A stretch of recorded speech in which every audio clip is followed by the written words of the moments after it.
사순절 기도회를 계속하고 있습니다. 그 가운데 우리가 말할 수 없는 고통스러운 일을 겪었지만 그럼에도 불구하고 우리는 살아계신 하나님을 바라보며 또 소망 가운데 견뎌야 할 줄로 믿습니다. 여러분 모두에게 주님의 위로가 함께 하시기를 축복합니다. 오늘 예수님께서 십자가를 지시기 전에 이제 잠시 뒤면 예수님이 잡혀가고 그리고 이제 가야바의 법정에서 빌라도의 법정에서 말할 수 없는 고난을 겪으시고 용문 밖 골고다로 올라가 십자가를 지고 죽으실 시간이 얼마 남지 않았어요. 그때 겟세마네 동산에 올라가서 주님께서 기도하시는 그 말씀을 오늘 본문으로 해서 우리가 은혜 받도록 하겠습니다. 33세를 세상에 사시고 이제 주님 앞으로 가시는 예수님, 그리고 그 아버지 앞에 기도할 때 아버지의 심정은 어땠을까라는 생각을 하면서 이 말씀을 준비했습니다. 그래서 하나님의 눈물이 이 땅을 흔들리게 했고 무덤을 깨뜨렸고 그리고 죽은 자를 살아나게 하시는 그런 역사가 일어나지 않았을까. 해가 어두워지고 별들이 하늘에서 떨어지는 이런 참으로 놀라운 일들이 벌어진 것이 아닐까라는 생각을 했습니다. 예수님께서는 임종 직전에도 여전히 습관을 따라 기도하시러 감람산에 올라가셨다고 본문은 말씀하고 있습니다. 오늘 이 감람산, 마태복음에는 겟세마네라고 되어져 있는데요. 이 감람산 안에 겟세마네로 올라가셨다는 뜻이에요. 강동구 안에 상일동이 있는 것처럼 이 감람산은 큰 산을 가리켜 말하고 큰 산 안에 있는 동산, 바로 겟세마네 동산에 주님이 올라가셔서 기도하셨다는 것입니다. 습관을 따라 예수님께서 기도하셨는데 오늘 이 습관이라고 하는 말은 헬라 말로 에도스란 말이에요. 이 말은 이제 관습 또는 규례 이런 뜻을 갖고 있습니다. 그러므로 기도한다고 하는 것은 법이라는 거죠. 법은 지킬 때에 안전하고 법은 지키지 않으면 불법을 행하는 자가 되는 거겠죠. 우리가 기도할 때에 하나님의 법을 지키는 것이며 기도하지 않을 때에 하나님의 법을 어기는 것이라고 말할 수밖에 없습니다. 그래서 사무엘은 그런 말을 합니다. 내가 기도하는 일을 끊지 않겠다고. 기도하지 않는 죄를 범하지 않겠다고 사무엘은 말하고 있습니다. 우리가 하나님 앞에 기도한다고 하는 것은 어떤 참으로 기도를 열심히 믿음이 좋아서 하는 것보다는 습관적으로 참으로 이것을 마치 관습처럼 마치 규례처럼 생각하고 기도해야만이 하나님의 법을 지키는 것이다 라는 생각을 갖고 기도할 때에 여러분은 몸에 기도가 배이는 이런 삶을 살게 될 줄로 믿습니다. 자, 오늘 예수님께서 감람산 겟세마네 동산에 올라가 기도하시는데요. 오늘 이 겟세마네라고 하는 뜻은 기름을 짜는 틀이다 이런 뜻을 갖고 있어요. 감람산에서 많은 올리브 나무를 심었고 올리브 열매를 수확합니다. 그 올리브 열매를 수확하면 이 바로 겟세마네라고 하는 그러니까 기름을 짜는 집이 이 겟세마네라는 뜻입니다. 기름 짜는 겟세마네에서 기름을 짜서 그 기름을 통하여 이제 성소에 불을 밝히기도 하고 화장품을 만들기도 하고 약으로 쓰기도 하고 또는 이제 식용으로 쓰기도 하죠. 여러 다용도로 쓰이지만 가장 중요한 것은 성소에 쓰이기도 하고 그리고 거룩한 일을 할 때에 제사장의 머리에 기름을 붓는 그런 일들을 하게 되는 것입니다. 오늘 우리가 이 말씀을 생각하면서 예수님께서 십자가를 앞에 두시고 겟세마네에 올라가셨다 이 말은 마치 올리브 기름을 짜내듯이 당신을 짜내어 기도를 드렸다. 하나님 앞에 기도한다는 것은 마치 올리브 기름을 짜는 것처럼 우리를 짜내는 것이다. 자, 오늘 감람나무 기름을 짠다고 하는 것은 간단한 것이 아닙니다. 감람산에서 수확한 올리브 열매로 기름을 짜는데 그 올리브 열매를 연자맷돌에 놓고 돌리는 거예요. 으깨는 겁니다. 그래서 마치 아주 그냥 반죽을 만들고 곱게 갈아요. 곱게 갈아서 그것을 눌러서 기름을 짜는 것입니다. 기도라고 하는 것은 무엇입니까? 내 생각을 으깨는 것이다. 기도는 나의 생각을 으깨는 것이다. 나의 욕심을 으깨는 것이다. 나의 탐욕을 으깨는 것이다. 도저히 믿을 수 없는 의심을 으깨는 것이 기도라고 하는 사실을 믿으시기를 축복합니다. 그래서 기도는 나를 으깨는 것이다. 그래서 기도라고 하는 용어를 파랄이라고 하는데요, 이 파랄이라고 하는 말은 자기를 분해시킨다는 거예요. 자기를 깨트린다는 것입니다. 하나님 앞에서 나를 분해시키고 나를 깨트리고 나를 으깨지 않는다면 그 기도는 진정한 기도가 될 수 없는 것입니다. 그래서 기도는 기도문을 외우는 것이 아니라 기도하는 것이다. 오늘 이 기도한다고 하는 것은 마치 올리브 열매를 연잠에 들어놓고 돌려서 참으로 으깨고 마치 그냥 아무것도 없는 가루를 만들듯이 기도는 나를 으깨어 버리는 것이다.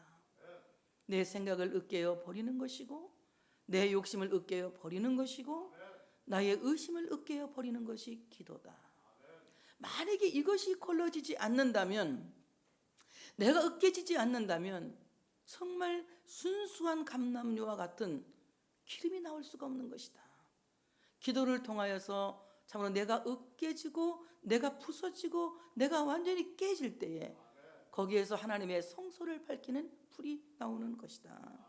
오늘 우리가 하나님 앞에서 귀하게 쓰임받을 수 있는 하나님의 백성들이 되어지길 원한다면 감람산에서 기도하신 예수님의 기도를 닮아야 된다.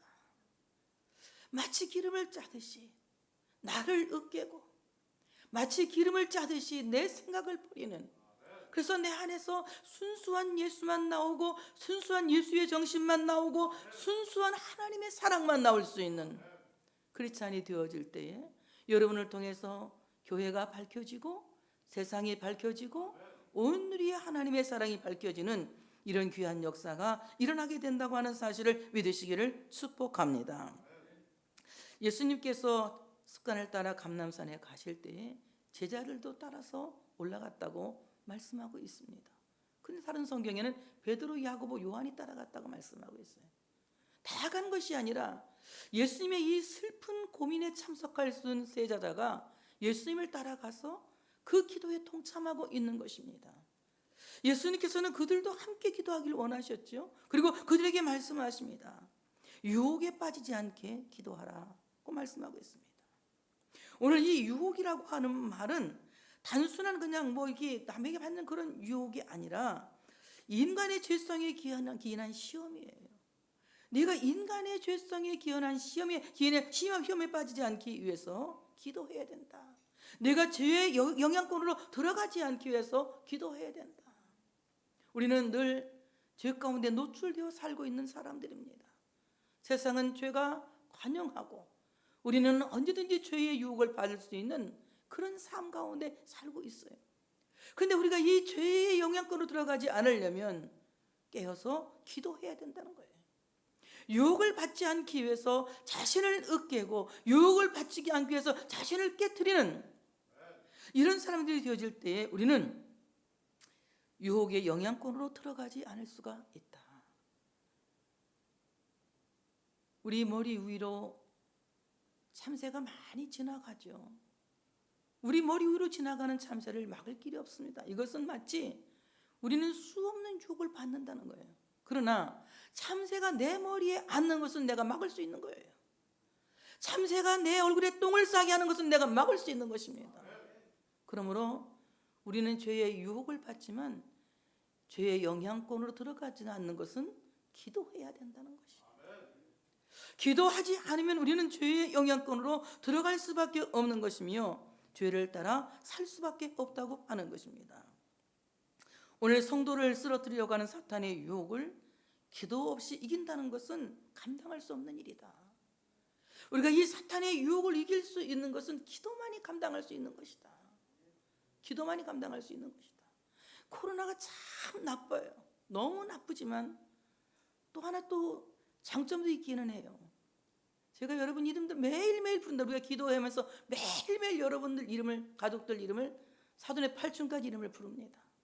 그 이름을 부르면서 축복하고 기도해요. 아, 이런 점도 있구나, 이런 생각을 합니다. 늘 기도하니까. 우리가 정말 주님 앞에서 기도한다고 하는 것은 세상을 견딜 수 있는 힘을 기르는 것입니다. 세상을 견딜 수 있는 내공을 기르는 것입니다. 만약에 기도 없이 우리가 세상을 살다가 유혹을 받거나 시험을 당한다면 우리는 가차없이 사탄에게 머리를 내어줄 거예요. 새가 내 머리에 둥지를 틀 수 있도록 내 머리를 내어주고 마는 불행한 사람이 되고 말 것입니다.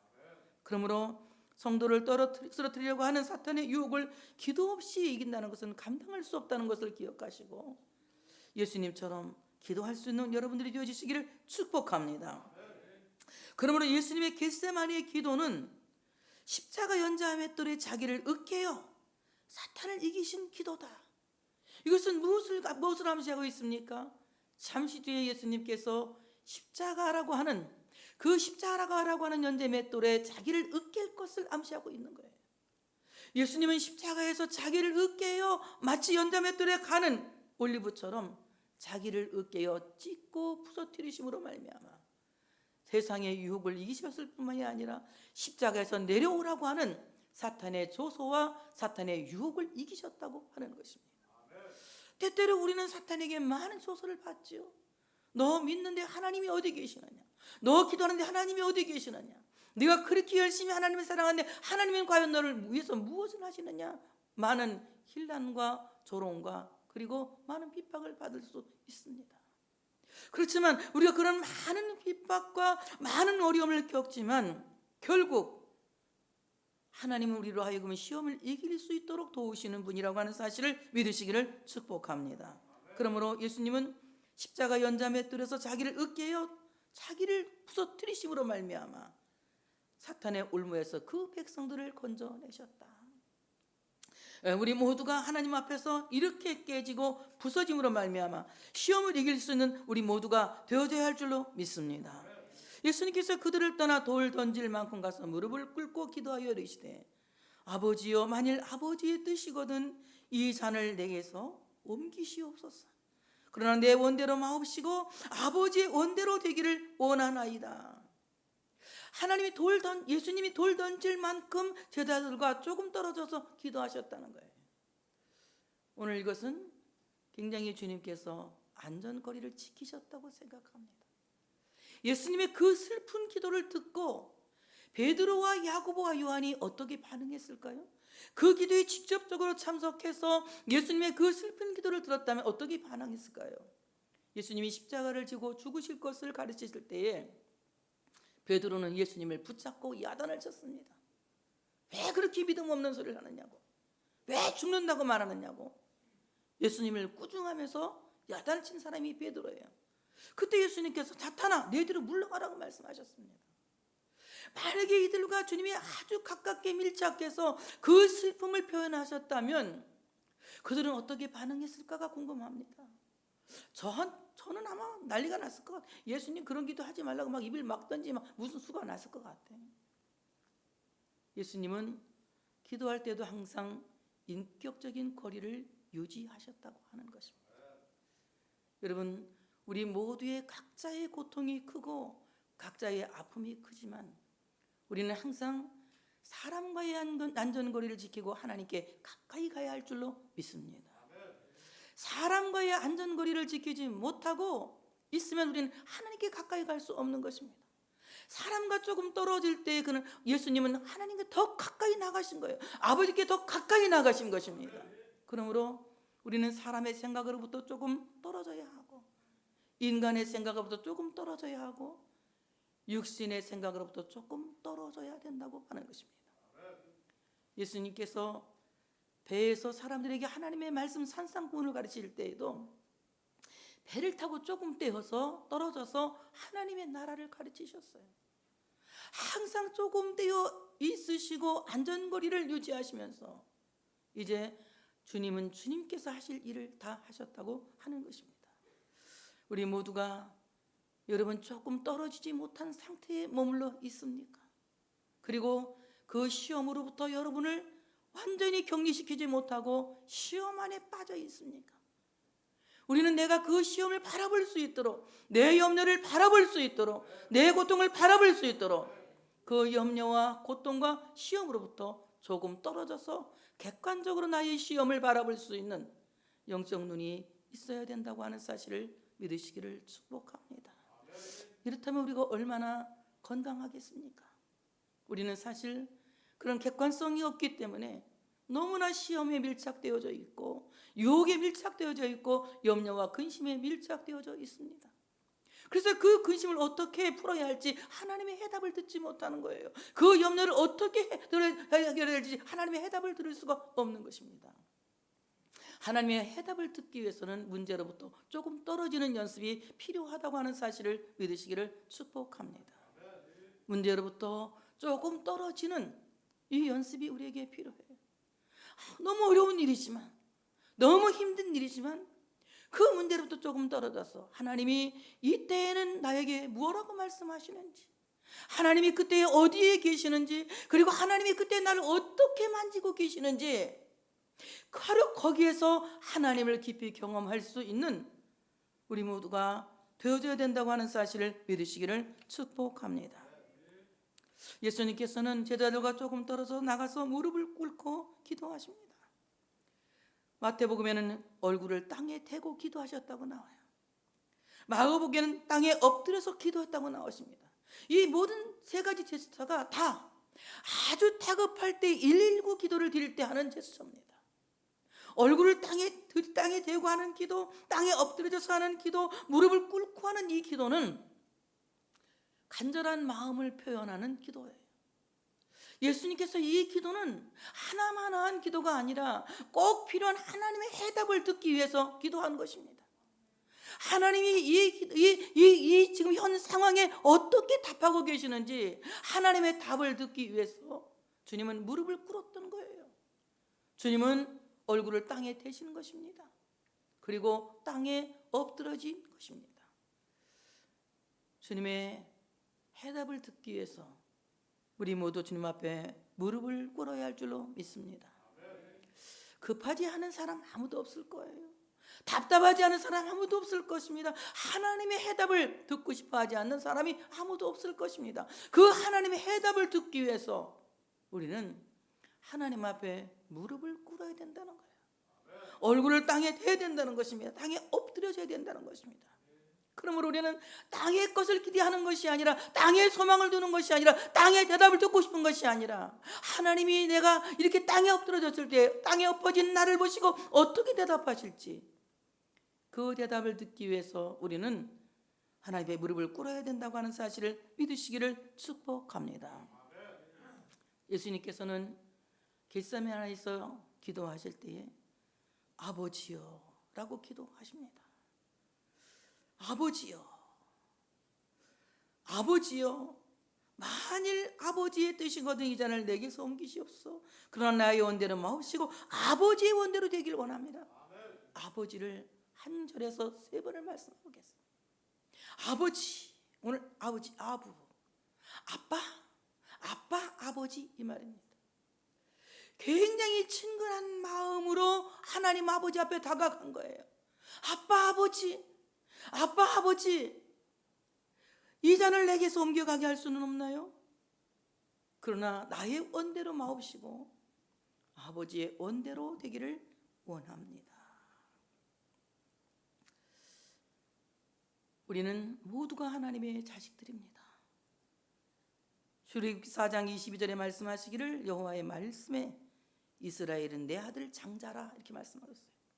오늘 이스라엘은 저 중동 지역에 있는 그 이스라엘 사람들을 말하는 것이 아니라 하나님이 만세전에 구원하시기로 예정하신 하나님의 백성들을 지칭하는 말이에요. 바로 우리를 지칭하는 말씀이라고 하는 사실을 믿으시기를 축복합니다. 바로 하나님이 우리를 하늘의 장자로 선택하신 거예요. 그래서 하늘의 기업을 받게 하시고 이 땅의 기업을 받게 하시는 2배의 상속을 받을 수 있도록 하나님의 장자로 우리를 선택하신 것입니다. 그러므로 우리는 모두가 하나님의 장자입니다.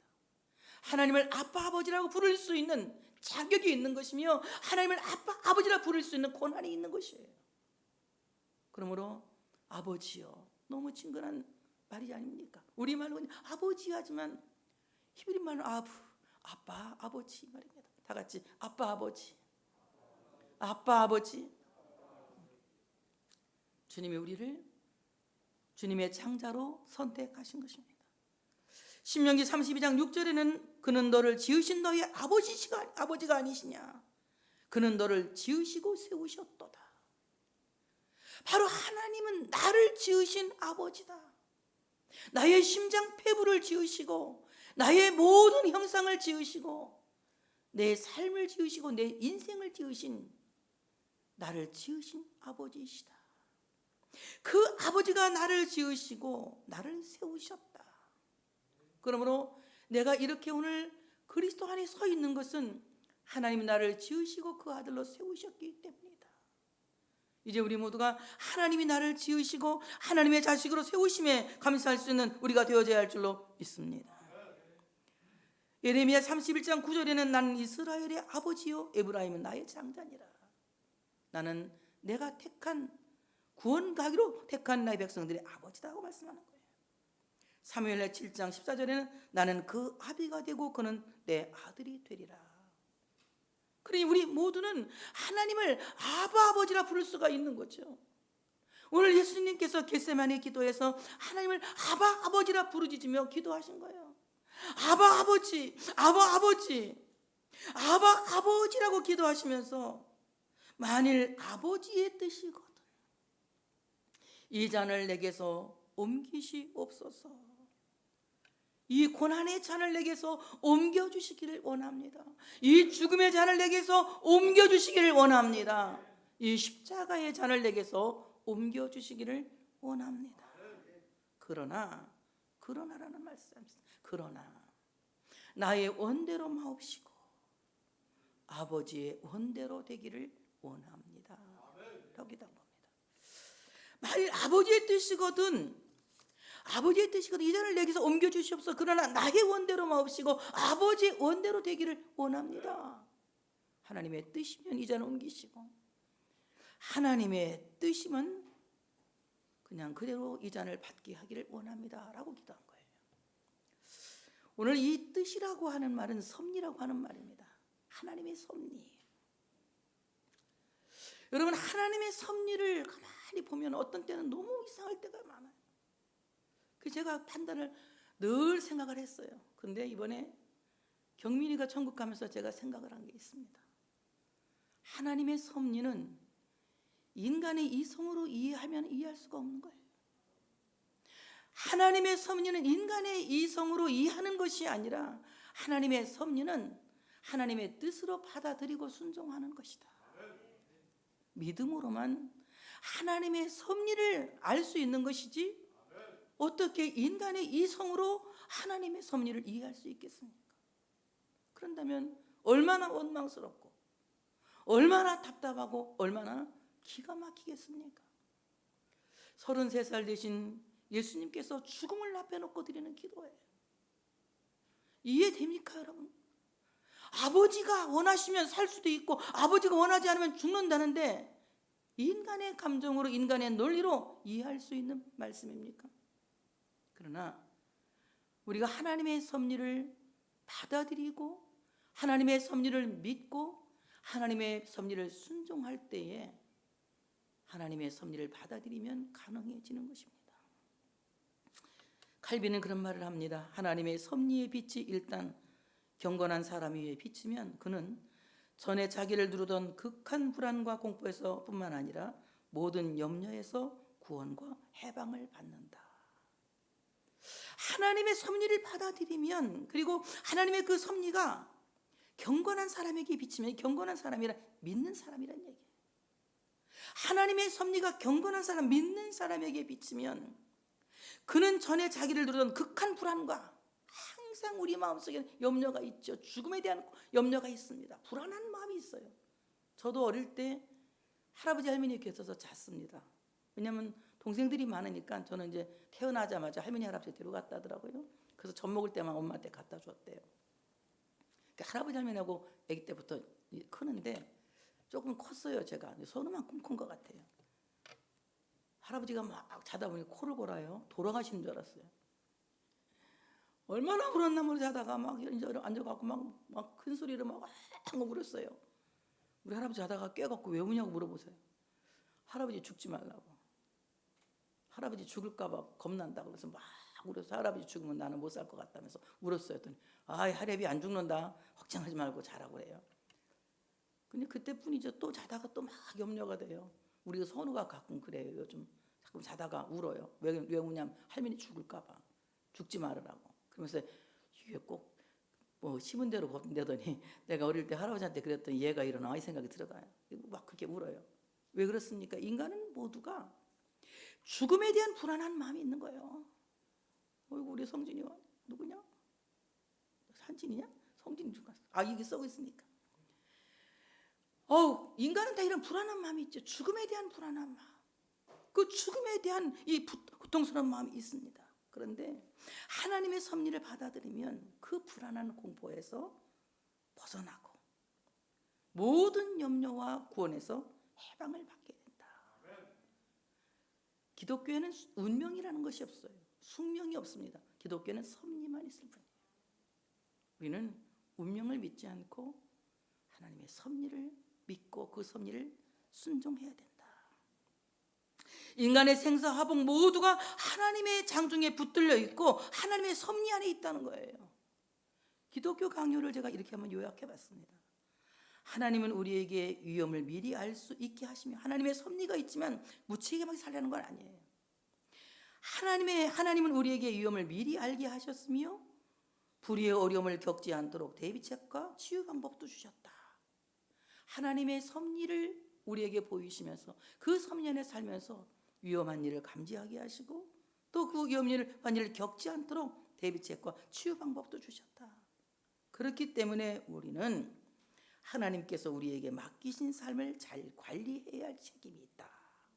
기독교 강의를 제가 간단하게, 왜 너무 길으니까 많이 여러분이 짜증날 것 같아서 간단하게 요약한 거예요. 우리는 죽고 사는 모든 문제가 하나님의 섭리 안에 있지만, 그렇지만 우리 인간을 건강하고 안전하게 살 수 있는 관리는 내 책임이다. 내가 그렇게 관리해야 된다는 거예요. 안전하게 살 수 있도록 관리하고 건강하게 살 수 있도록 관리하고 자기의 삶의 관리를 건강하게 할 줄 알아야 된다. 자기를 돌보지 못하는 사람처럼 어리석은 사람은 없어요. 자기를 잘 관리하고 돌보아야 한다. 먼저는 정신적으로 건강하기 위해서 정신적 건강을 잘 관리해야 되겠죠. 뭐니 해도 우리에게는 신앙관리가 가장 중요하고, 그 다음에 저는 정신적 관리라고 생각해요. 우리 모든 삶의 관리를 잘 할 수 있는 우리가 되어서 하나님이 주신 그 섭리의 삶을 기쁘게 살아야 된다. 그러므로 하나님의 섭리는 이성을 통하여 이해되는 것이 아니라 하나님의 섭리는 신앙으로 받아들이고 순종할 때에 아름다워지는 것이다. 예수님 이런 기도하십니다. 이 산을 내게서 옮기시옵소서. 당신에게 주어진 그 섭리의 잔 앞에서 예수님은 갈등하시는 거예요. 예수님께서 이 섭리의 잔을 거부할 수도 있습니다. 얼마든지 거부할 수 있죠. 분쟁해서 싸워서 옳고 그름을 가리고 시시비비 가려내서 죄 없는 예수님이 얼마든지 이길 수 있는 그 재판에서 이길 수 있습니다. 그럼에도 불구하고 예수님은 침묵하시죠. 하늘의 천사를 12형 된 천사를 불러서 얼마든지 그 괴롭히는 사람들을 불러 태워서 소멸할 수도 있습니다. 근데 주님은 십자가를 묵묵히 지시죠. 왜냐하면 그 하나님의 섭리에 앞에서 갈등한 것은 겟세마네에서 기름을 짜는 기도와 함께 갈등하신 겁니다. 갈등하시고 바로 이어서 말씀하시기를 그러나 내 원대로 마옵시고 아버지의 원대로 되기를 원합니다. 순종은 하나님의 섭리를 받아들이는 하이라이트다. 우리가 하나님의 섭리를 받아들이는 것은 순종 외에는 없다. 때로는 우리가 굉장히 불공평한 것 같고 때로는 정말 받아들일 수 없는 고통스러운 일이지만 그것이 하나님의 섭리라면 그 섭리를 받아들일 때에 그것이 여러분의 신앙의 하이라이트가 되는 것이다. 그럴 때 하나님께서 그 신앙을 기쁘게 여기시고 그 신앙에 복을 허락해 주신다고 하는 사실을 믿으시기를 축복합니다. 예수님은 섭리를 순종으로 받아들이십니다. 그랬더니 하나님께서 천사를 보내십니다. 천사가 하늘로부터 예수께 나타나 힘을 더하더라. 예수께서 힘쓰고 애써 더욱 간절히 기도하시니 땀이 땅에 떨어지는 핏방울 같이 되더라. 예수님이 기도하실 때에 하나님께서 하늘로부터 천사를 보내셔서 예수님의 기도를 돕게 하십니다. 오늘 하늘로부터 나타난 기도를 돕는 천사를 하나님이 보내셨다는 거예요. 여러분, 기도할 때마다, 나를 얻게 하는 기도를 할 때마다 하나님은 그 기도를 돕는 천사를 보낸다는 것을 기억하시기 바랍니다. 내가 시험과 조금 떨어지지 않기 때문에 보이지 않는 거예요. 그 고통과 염려와 조금 떨어지지 않기 때문에, 거리를 두지 않았기 때문에 보이지 않는 것입니다. 내 문제로부터 조금 떨어지시기 바랍니다. 그럴 때 문제보다 더 크신 하나님을 보게 될 줄로 믿습니다. 우리가 이 모든 염려로부터 떨어질 때에 하나님의 도우심이 보이는 거예요. 하늘부터 천사가 나타났다. 이건 나타났다, 보였다는 거잖아. 보였다는 거. 여러분, 기도할 때 하나님이 날 돕고 계신다는 걸 여러분이 볼 수 있어야 하고 알 수 있어야 합니다. 그것은 내가 내 문제에 고립되지 않을 때 보일 수 있는, 하나님과의 인격적인 관계가 형성될 때에 보이는 기적이고 신비라고 하는 사실을 믿으시기를 축복합니다. 그래서 너무 염려가 많을 때는 말을 하지 마세요. 침묵하며 기도하세요. 너무 염려가 많을 때 말을 많이 하면 쓸데없는 기도를 하게 됩니다. 사람이 막 미울 때는 기도하지 마세요. 그때는 가만히 계세요. 차라리 나쁜 기도를 하게 됩니다. 가만히 계시면서 하나님, 제가 이럴 때는 어떻게 해야 됩니까? 하나님께 물어보세요. 가만히 주님께 물어보세요. 저는 그렇게 기도합니다. 정말 힘들 때 어떤 분이 그래요. 기도가 안 나오면 너무 힘이 들어서. 당연한 일이 힘드는데 어떻게 기도가 나오냐. 그게 기도라고. 기도 안 나오는 게 기도라고. 기도가 안 나오는데 무슨 기도냐. 그게 기도라고. 하나님이 다 알고 계신다고. 당신의 마음의 고통을 알고 계신다고. 얼마나 힘이 들면 기도를 못할까. 하나님이 알고 계시지 않겠어요. 기도는 사람에게 보이려고 하는 것이 아니라 하나님께 보이려고 하는 거 아니겠습니까? 그러므로 문제 안에 고립되지 마시고 문제로부터 거리를 두시기 바랍니다. 천사가 나와서 도우니까 힘을 더하더라. 이 말은 힘을 더한다. 이 말은 헬라말로 에니스키온이라고 하는 말인데, 이 말은 무슨 말이냐? 그의 영혼을 강하게 한다. 이 말이에요. 영혼을 강하게 한다. 영혼을 튼튼하게 한다. 이 말입니다. 나를 얻게 하는 기도, 진정한 기도, 하나님과 교제가 이루어지는 진정한 기도는 내 영혼이 튼튼해지는 기도다. 영적으로 튼튼해지지 않은 상태에 빈곤한 영혼으로 기도한다면 어떤 기도겠습니까? 파리하고 아주 파괴적인 기도를 하겠죠. 그 기도는 하나님께서 거부하는 기도가 될 것입니다. 여러분, 기도할 때 튼튼한 영혼으로 기도하시기를 바랍니다. 튼튼한 영혼으로 기도해야 돼요.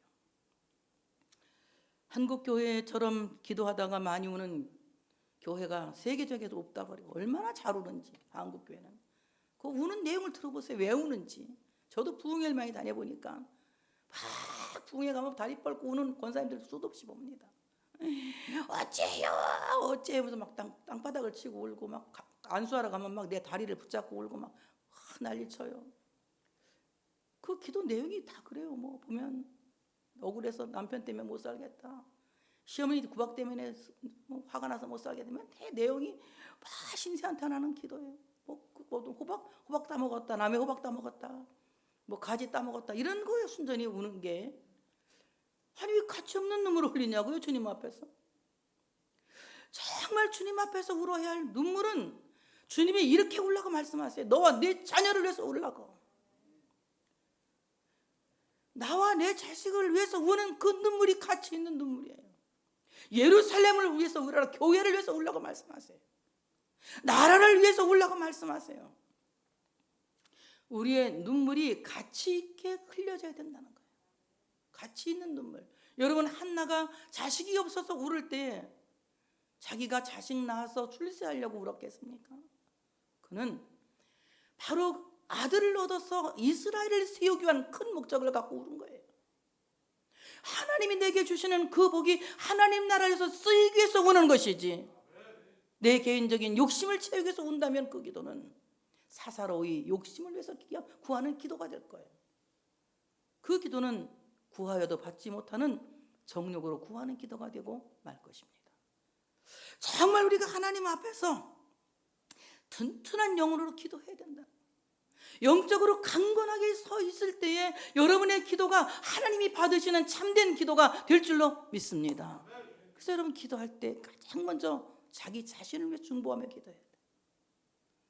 자기 기도 안 하시면 안 됩니다. 자기 기도를 먼저 하셔야 돼요.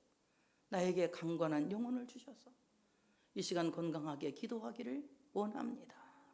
객관성이 있고 그러면서도 상당한 소신 있는 기도를 드리는 이런 성도가 되기를 원한다면 우리 영혼이 먼저 튼튼해져야 된다. 오늘 예수님의 참으로 기도를 도운 천사는 예수님의 영혼을 강건하게 하신 거예요. 그러니까 얼마나 건강한 기도를 하십니까? 나의 원대로 마옵시고 아버지의 원대로 되기를 원합니다. 이렇게 건강한 기도를 하신 거예요. 저도 내 주여 뜻대로 행하시옵소서 이 찬송 못 불렀다고 그랬잖아요. 정말 부르기 힘들었어요. 죽든지 살든지 이 기도 내 찬송 가사 중에 그 가사가 있어서 부르기 싫었던 거예요. 죽든지 살든지 뜻대로 와서 나는 죽는 거 싫거든. 죽어서 이별하는 거 너무 싫어. 죽든지 살든지 뜻대로 하시옵소서 그 찬송 불러서 안 불렀었어요. 근데 지금은 불러요. 이제 지금 부릅니다. 정말 하나님의 섭리를 우리가 받아들이고 그 섭리 앞에서 건강한 영혼으로 내 삶을 바라보고 그리고 내 아들을 바라보고 교회를 바라보고 세계를 바라보고 내 인생을 바라보고 건강한 영혼으로 기도해야 된다. 하나님이 이런 기도를 기쁘게 받으시는 거예요. 여러분 나만 불행하다는 생각에 고립되어 있지 마세요. 나만 슬프다는 생각에 고립되어 있지 마세요. 모든 인간은 다 슬픔과 수고뿐인 인생을 사는 거예요. 슬픔과 수고뿐인 인생을 살면서 어떤 사람은 그 세상을 건강하게 견뎌내고 어떤 사람은 그 세상을 가슴 아프게 견뎌내는 거예요. 왜 그렇습니까? 문제에 고립되어 있기 때문에 그렇다. 튼튼한 영혼을 달라고 기도하시기를 바랍니다.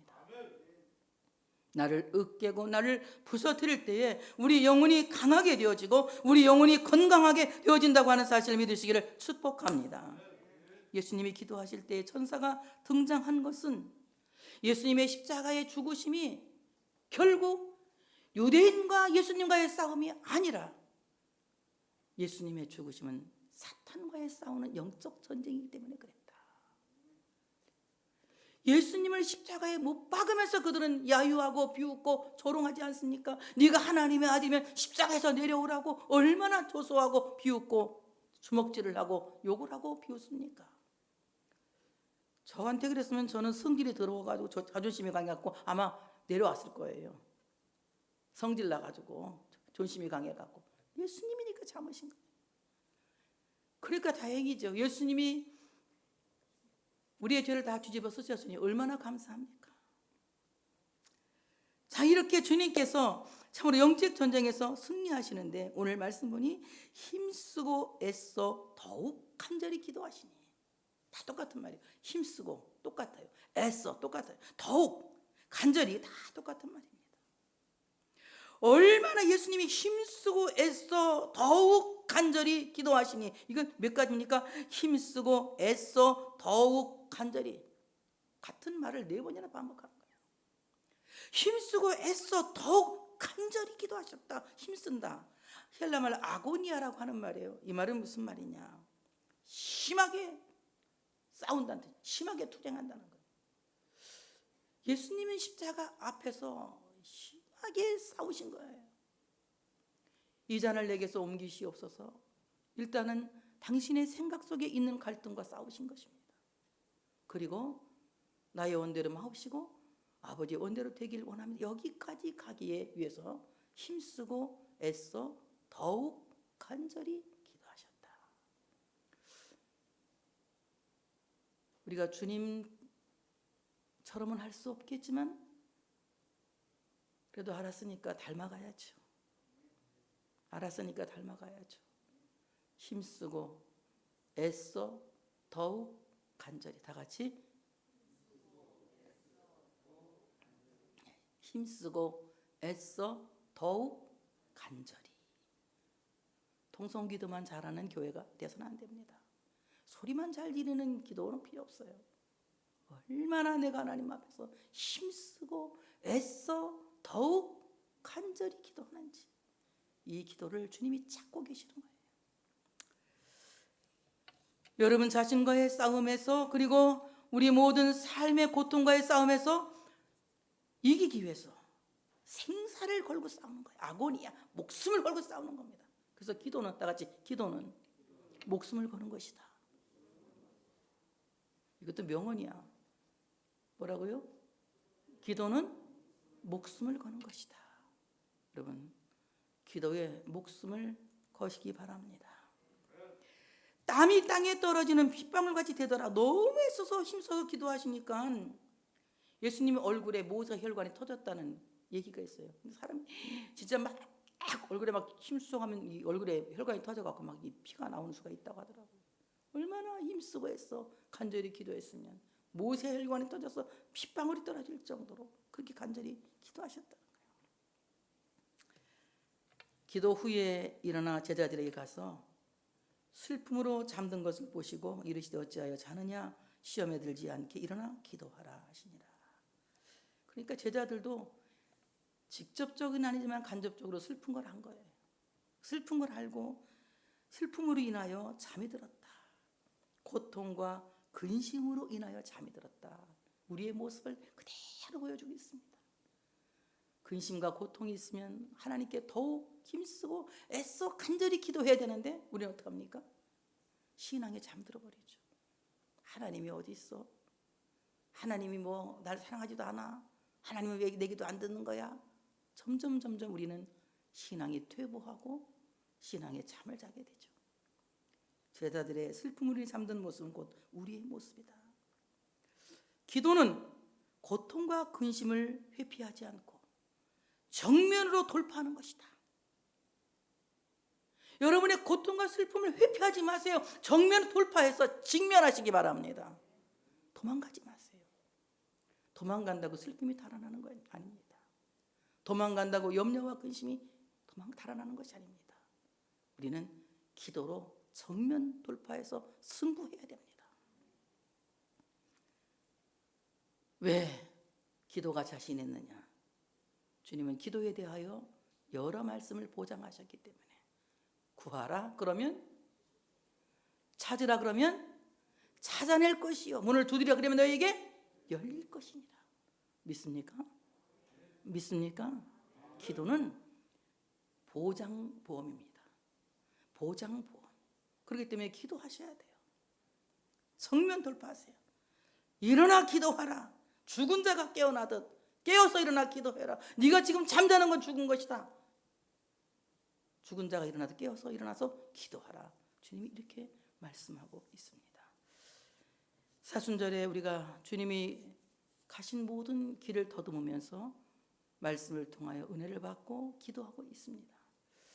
여러분, 주님과 함께 겟세마네 동산에 같이 올라가 봤으면 좋겠습니다. 우리 모두가 올리브 열매를 깨트리듯이 자신을 깨트리고 자신의 생각을 으깨는 겟세마네의 기름짜는 기도가 우리 모두에게 있었으면 좋겠습니다. 여러분, 내 생각에 고립되어서 내 소원에 고립되어서 하나님의 섭리를 바라보지 못하는 어리석은 자가 되지 마시고 한 걸음 더 떨어져서 하나님의 섭리 안에 머물면서 고통 중에 있는 나를 직면하여 볼 수 있는 여러분 되시기를 축복합니다. 그리고 나의 모든 삶의 고통과 염려로부터 해방되기 위해서 하나님의 섭리 안에서 그 사랑 안에서 하나님 때문에 희망을 갖고 하나님 때문에 감사하고 하나님 때문에 오히려 내 인생을 기대할 수 있는 여러분들 되시기를 축복합니다. 하나님께 영광 돌리겠습니다.